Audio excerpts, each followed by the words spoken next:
Yo, today we are going to look at a magnificent mobility drill called the Jefferson curl.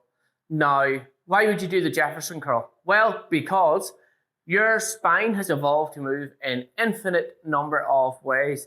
And in the modern world, we're doing a hell of a lot of neutral spine lifting, but you're still ending up with back problems because your spine was designed to move and be strong in moving in many ways.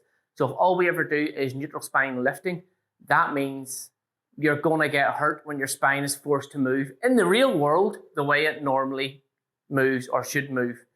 If you are really strong, neutral, embracing and everything like that, and then you go, oh, I better get that, ping, because you're weak when the spine moves the way it needs to move in the real world. So the Jefferson curl will not only help get you a little bit more flexible, and you'll use a little bit of weight to sort of grease the motion, to help the motion of the exercise go along. What will happen is you will also get strong when your spine needs to segment or move in an actual real life pattern. Okay, so what we're going to do is, ideally, we're going to get some sort of raised surface. And a lot of people make the mistake initially when they set up for this is having their toes hanging off the edge.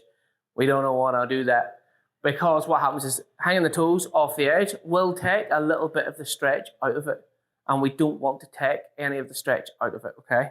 So we're going to have our toes right back at the edge.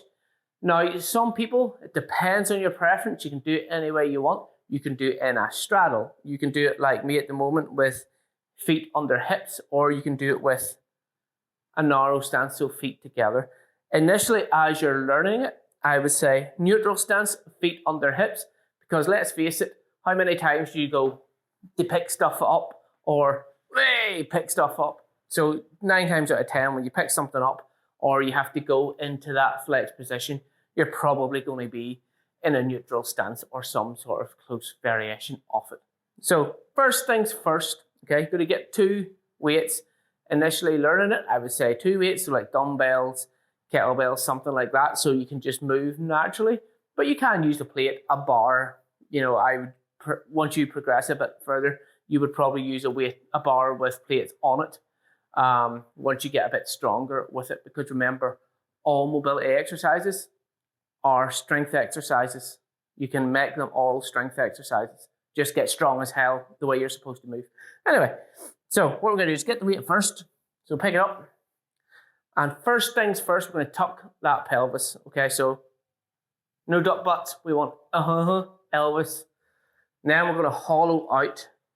So the weight is in, the weight is in the full foot, but most of the weight is in the front of the foot. Okay, and here we're going to think of segmenting the spine. So we've all seen slinkies as kids, depending on what age you are. Your head's going to go first. The weight of that head, you'll feel the stretch in the cervical spine, will cause that hollow to go more. So the chest is sucking in, the shoulders are rounding, and you'll feel the stretch move down to your mid-back. Notice the way my hips aren't going back loads, they're just tucked under, and they're only going back a little bit. Legs nice and straight all the way. So one vertebrae is then pulling the next, it's pulling the next, and it's totally controlled.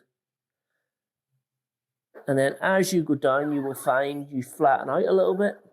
You hold at the bottom. And then when you come up, the idea is you come up from the bottom. So you're tucking that pelvis. And that pelvis is bringing everything else up. So the pelvis is now back tucked, standing like Elvis. Everything else is coming up to a full stand. Now, only go as far as you can go. So if it moves into pain, don't keep going. Discomfort is fine. Flirt with discomfort. Don't give pain your number, okay? What we want to do is make sure on the way down, you're going head first. So the head is the weight that is causing everything else to crumple, vertebrae by vertebrae. And then on the way up, that tuck of the pelvis is what's causing everything to come back up, okay? So you're de-stacking and restacking. Give it a go.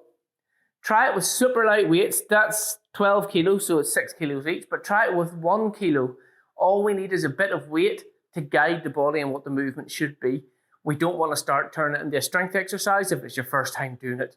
You want to get comfortable with the movement, because the more you do the movement and get comfortable with it and learn that it isn't going to hurt you, that it is safe, your brain will remember that pattern for the prediction that it makes next time when you go to do that movement.